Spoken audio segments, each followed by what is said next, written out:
Sure. So I have three studies that I can tell you about. One is an investigator-initiated clinical trial that's the first time we've looked at a doublet of a PI3 kinase delta inhibitor and a BTK inhibitor at the same time in patients with CLL. This is a drug called TGR-1202, and we're giving it in combination with ibrutinib. And in an oral presentation, I showed data in CLL suggesting an 88% response rate with this regimen, and importantly, very good tolerability. We are not seeing the types of autoimmune-related side effects that we might see with other PI3 kinase delta inhibitors, and so I think moving forward this is going to be a very effective combination for patients. Second study that I presented was in a poster looking at ibrutinib in combination with FCR chemoimmunotherapy for young, fit patients with CLL.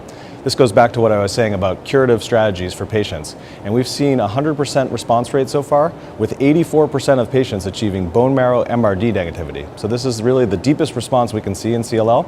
It's still early days and we'll need to see longer term follow-up on this type of approach, but we're certainly optimistic that even for patients with higher risk forms of CLL, this could potentially be a curative strategy. Finally, we're trying to develop new studies using combinations of novel agents, and from our laboratory we presented some data in a poster looking at acalabrutinib, a new BTK inhibitor, in combination with venetoclax in a preclinical model of CLL.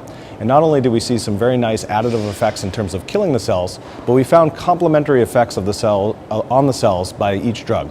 The acalabrutinib drug sensitized the cells by making them BCL2 dependent, and of course venetoclax is a BCL2 inhibitor.